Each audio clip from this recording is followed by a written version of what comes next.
Hey everybody, welcome to the latest edition of the Kolpack and Izzo Podcast, brought to you by Gate City Bank. With Jeff Kolpack, I'm Dom Izzo, as we get set for North Dakota State and UND playing in the conference opener for 2021. Just about 6.5 months since the last time they played a football game. That was inside the Fargo Dome, and for the first time in 18 years, the Bison are heading to the Alerus Center. Jeffrey, the last time the Bison were there, that building was brand new. It was only a couple years old. It's been a little bit, obviously. I don't know. Is that the last football game you saw in that building? Oh boy, I think I covered a couple playoff games in the Division II. I think I covered a UC Davis game. Okay. There when UND was cranking it in the Division II playoffs, but God, that was a long time ago. 2003. Think about that. Yep, I know it. That's the part where you go back and watch Craig Bohl's first year as coaching at NDSU. They've been sitting on this for a long time, Jeff. As you know, when the 2-game schedule came out, both games obviously were in Fargo. UND agreed to it. Bubba Schweigert agreed to it just to get the series started. And obviously the first conference game was in Fargo. I don't know what we could expect. What do you think, atmosphere-wise, we're going to see on Saturday? I think if there's a way to get a ticket, I think NDSU fans will. Now the question is, UND, they don't have nearly the season ticket base that NDSU does, and I'm not sure when tickets were made available and who gobbled up what. There is a hockey game. I was going to point that out too. Yep, there is a hockey game that night. So I mean, it is a sellout, but I'm curious and it's right after the hockey game's at 6:00 on Saturday night.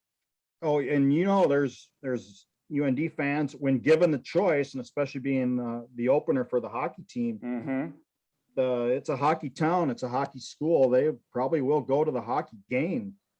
And I don't know what that leaves with the football game. I have to imagine it's going to be 75-25. Yep. I would think you're right. I think that's probably a good estimate. Yep. I agree on that. That's the part that's really going to be interesting to me, to see a Bison team play in Grand Forks. It's been basically a generation since the last time it happened. So UND is 2-1. They won their opener with Idaho State. They lost their FBS game with Utah State. They won against Drake, and not necessarily the most clean game. I think they had 5 turnovers against the Bulldogs. Drake, by the way, lost to Valpo last weekend, just for people that with the old transitive property on that, if you want to put some comparative scores out there. Otis Weah did not play in that game, Jeff. It was held out, looks like, putting 2 and 2 together from Bubba Schweigert for academic reasons. Did not have a great game against Utah State. This is another big test for him. He was really good against NDSU last year, obviously with the big touchdown run. Yeah, he's really good at that one run, but after that, I think NDSU pretty much bottled him up for the most part. He's only averaging 4.1 yards per carry this season. And you'd think that would probably be more considering his ability. I have to question, Dom, UND's interior offensive line, if they're opening enough holes and giving them enough space. Now, I haven't sat down and studied Fighting Hawks film by any means, but just cranking the stats, you have to wonder how much room he really has had to run. And this guy's dynamic. I mean, he's routinely gets by the first guy. I saw most of the Utah State game, and after a while, it appeared to me UND almost either ran out of gas because they couldn't keep up to the faster. Yeah, they definitely ran out of gas on defense. There's no doubt there. They just got wore out. Maybe they I don't know. It's one or the other. I look at it too, also, Jeff, that they have 3 different offensive linemen from the last time they played at Fargo. 2 that graduated, the other transferred on. Kyle Hurdle did at Texas State. This is a much different offensive line that was going up against the Bison defensive line that we saw in that game in March.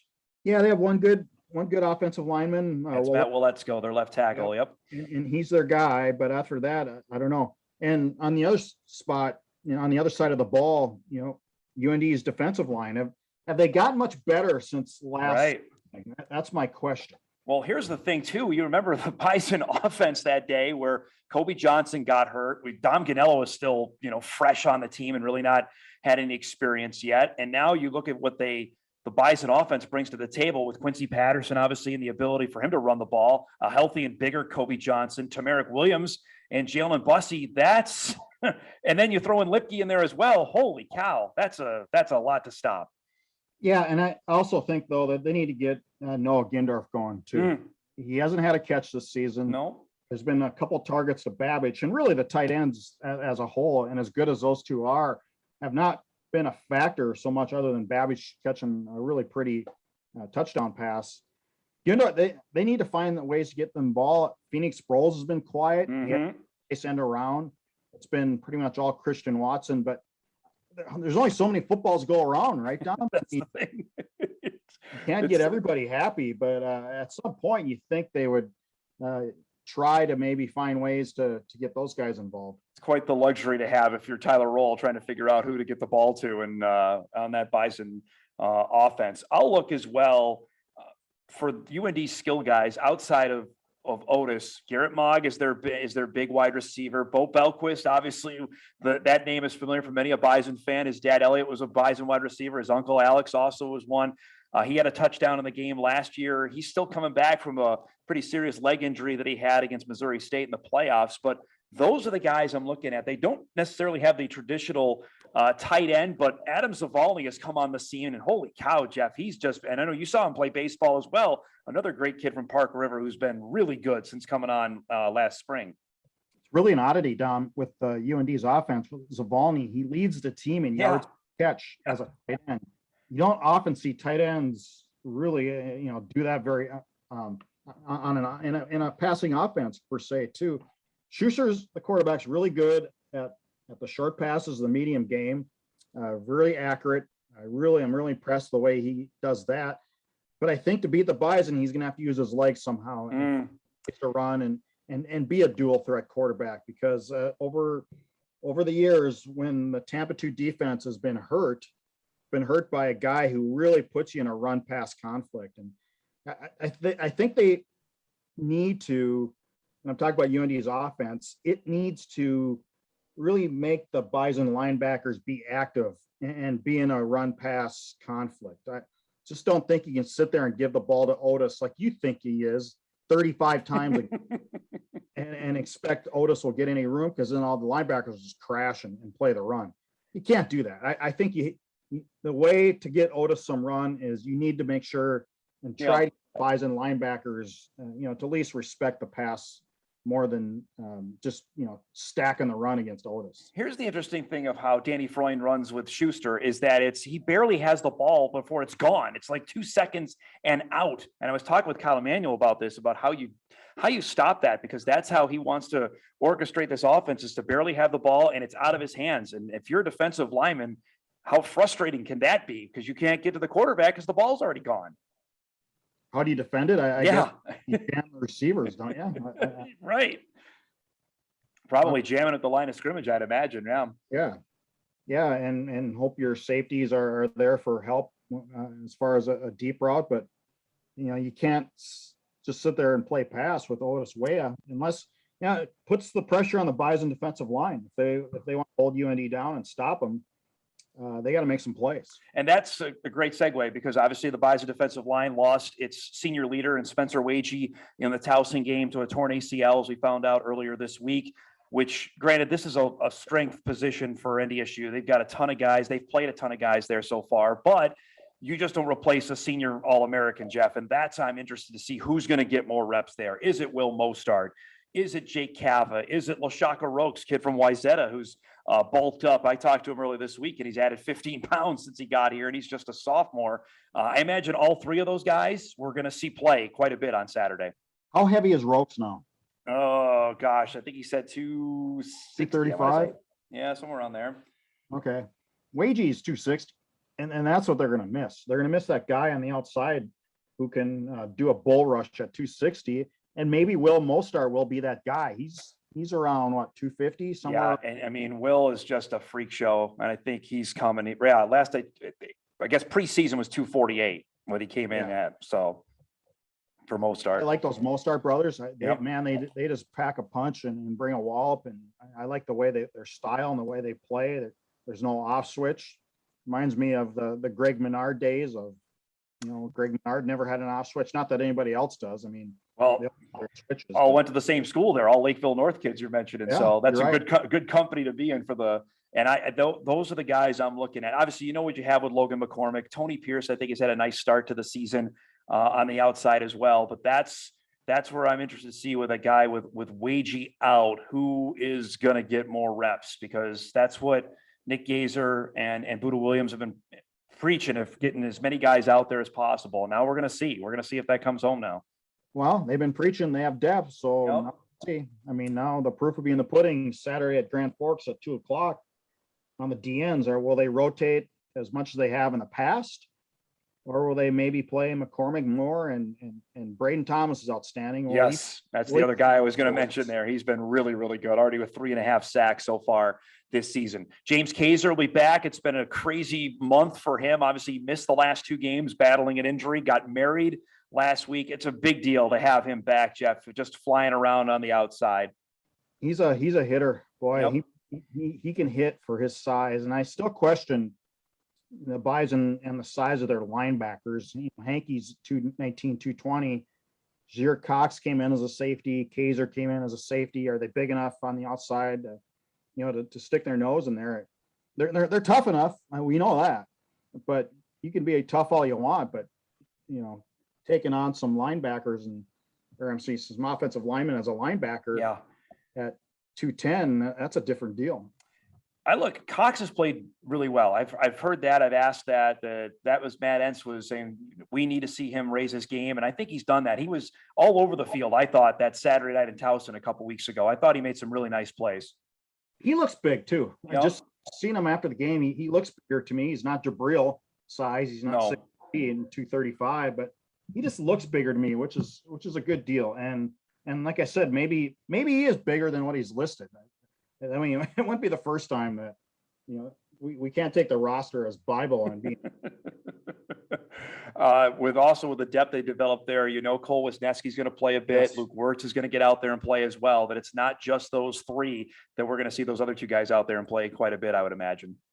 Yep. And, in the Bison defense, 4.3 points a game, second in the country scoring defense against competition. CAA, you can say what you want, but it's still 2 CAA teams that were pretty good. And Albany is a recent playoff team. Towson has been, I think, in a rebuilding mode for a while. I thought they would do better. I was a little different the way Towson just came out and flat out play. The Bison ran right over them. And NDSU actually, they practiced with the silent count before the Towson game because weren't sure how big of a crowd is going to be. And with the 8-time champions coming into town, it was a good crowd. They just didn't have much to cheer about. No, but Bison offenses just kept them on their hands and rear ends. It just and that's what they have to do on Saturday with the game. You can take the crowd out of it with sustained drives and maybe you don't need to go Christian Watson bomb deep all the time. The best way is to throw a 12-play drive at them. All right.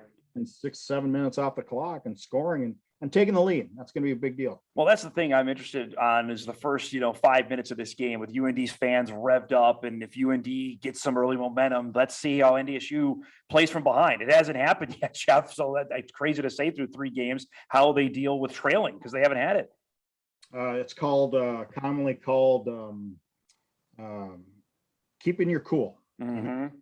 He takes the lead. Will they be able to withstand that and keep your cool? Look at Southern Illinois, what it did last week against Illinois State. No doubt. Yep. It was running all over the Salukis. And SIU went in at halftime, came out and scored 35 points in the second half. Man. It's a mature team that didn't panic, came out, did what it had to do, and won in pretty convincing fashion. We haven't seen that. The Bison haven't had to do that. We'll see when some strife hits them and how they react. Real quick here before we do some pick 'em and wrap this up, I did want to mention from Pete Thamel reporting today, and I love this, that from his sources are saying that Boise State and San Diego State have informed the Mountain West that they are not going anywhere as of now. I'll put that out there as well, because I think they're not moving to the American, Jeff, is what the point is. But if the Big 12, which says they're not done, were to call them, they would go in a heartbeat, is how I understand this. Well, don't tell McFeely that news today. It'll just destroy the young man for today. Obviously and I'm with Mike. the FBS is the next step for NDSU. It's just a matter of if it can find a fit for it, a geographical somewhat footprint for football. The Mountain West would be it. You get on a plane anyway, so what the heck. But well, with the news this week that we were talking about this on Monday with Texas A&M Commerce now going up from Division II to the Southland, and it just, I think that's the ninth Division II school it's moved up in the last decade. It is to me. I'll ask you because I haven't asked you. Is this starting to feel like it did in the old D2 days to you? Not quite. FCS, yeah, not quite, because in the Division II days, and the biggest reason for NDSU should have got out of there sooner was they started reducing scholarships. The D2 was at 42 at one time, then it went down to 36, then it went down to 30. Yep. And that was the telltale sign, I think, for schools like NDSU. Now, FCS in Division I, they haven't reduced scholarships. That said, some of these schools coming up is not the greatest sign. Nope. You have to wonder about their resources, their financial commitment. Are they going to have the facilities? So I think NDSU and people go, well, what are they doing to get ready for FBS? What are they doing? Well, they're doing it right now. They're building indoor. They're getting their facilities all in order. They've had success on the field. Their staff and the resources they put into their support staff. Let's do some pick 'em here before we wrap up our podcast for today. So what's the tally right now? The tally is we're even up here going through now at a conference play. So now it's starting to get real. All right. So we're no messing around. So I don't even know if we should pick this game because I think we're both we're going to go, but let's do it with James Madison at New Hampshire. New Hampshire just gave up 70 some odd points to Pitt, I think, last week. This is a big James Madison win, I'm calling. Just put me down for James Madison the rest of the year. It's going to go CAA. I haven't seen anybody that could really challenge him. Villanova, maybe, I don't know. Delaware or no? I don't think so. Okay. I'm not yet. Missouri State goes to Illinois State after the Bears won a wild game on Saturday night to beat South Dakota to get their conference opener. Illinois State, as you mentioned, had a great first half. Boy, they fell apart in the second half in Carbondale. Yeah, Illinois State's quarterbacks have struggled. Yes. Bison has been replaced by Jackson Waring. Illinois State quarterbacks are completing 52% of their passes. And that's just going to be a struggle all year if that doesn't improve. You're not going to win in the Valley, and they don't have the greatest running attack either. I'm not seeing, any great shakes back there either. But Missouri State quarterbacks, 55%, but they haven't thrown an interception. So I'm taking Missouri State on the road. I just don't think the Redbirds have the offensive firepower to win very much in this league. I'm going to have to go into the archives to find the last time the Bears were 2-0 in conference play outside of the spring. I'm going to have to go back and look a ways. I think they're going to win as well on the road in Normal on Saturday in that game. Here's a good game. Jacksonville State at Kennesaw State. The Gamecocks are the most schizophrenic team in FCS. This is now a rivalry game because they're going to be in the same league beginning next year. Yeah, and Jacksonville State, after the upset of Florida State, turns around and who did they lose to? Tennessee Martin. Yeah, Tennessee Martin. I mean, wow. Yep. Maybe they'll rebound this week. Kennesaw's dropped off after a couple good years in this there, and so I'm going to take get cocky in a rebound. Okay, you're on JSU. I'm going to take Kennesaw here. I'll disagree with you. I'll think the triple option will give John Gross some headaches in that game. 2:00 kick in Vermilion. Indiana State playing at South Dakota. USD could make the argument, Jeff, that they should be 4-0. They're 2-2. That's their record, as Bill Parcells says that you are what your record is, and they get the Indiana State team that just got blown out by the Jackrabbits.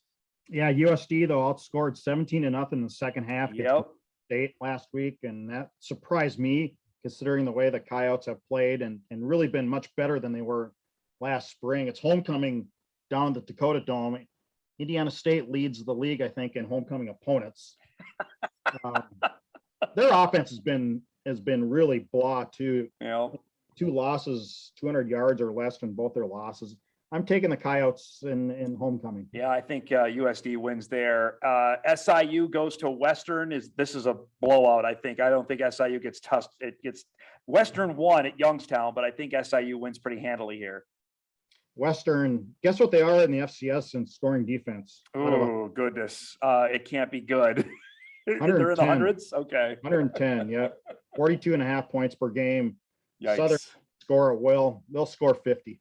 How about this game? This might be the passing of the torch. St. Thomas is at San Diego on Saturday afternoon. Now, San Diego hasn't won a game yet. They're 0-4. And St. Thomas is 2-1. They crushed Butler in their Pioneer League opener. I think they're going to go on the road and win on Saturday. I got St. Thomas winning this one. Is Dale Lindsay still at San Diego? He's still coaching. Yep. Man, hard to believe that they've dropped off like they have. Yep. Maybe it's a private school, and maybe they didn't retain a lot of these COVID kids that just hang around for their 5th year or 6th year. Maybe they lost a lot. St. Thomas impressed me last week, just handling Butler. I'm going to take Tommies on the road. All right.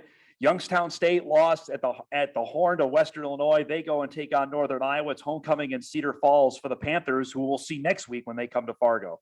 Yeah, Theo Day has taken over as quarterback with the Panthers. He's now the starter over Will McIlvain with Northern Iowa coming to town here in a couple of weeks. Yep. Something to keep an eye on with the Panthers. As bad as Western is in defense, Youngstown is worse. They're 105th. So that doesn't bode well for Youngstown there. Easy pick, Panthers at home. Everybody going to, I think, be staying up late around this part of the world to see the game on ESPN2 Saturday night from the Red Turf. Montana and Eastern Washington get national television, a top 10 game, the other top 10 game in the FCS this weekend besides the game we're going to be at on Saturday afternoon in Grand Forks. I'm fascinated by it. I'm going to have you go first. I'm curious who you're picking in this one. Well, it's a great rivalry game here. Yeah, it's a matter of taking some history or not. Now, it's been 5 years since Montana's been to Eastern Washington. And that's because of the weird schedule of the Big. Montana's never won on the Red Turf. Correct. Been outscored 35-23 in those 5 games. Eastern has a 18-game home winning streak. I'm sticking with history, Dom. I'm going Eastern. Wow. All right. I am upset.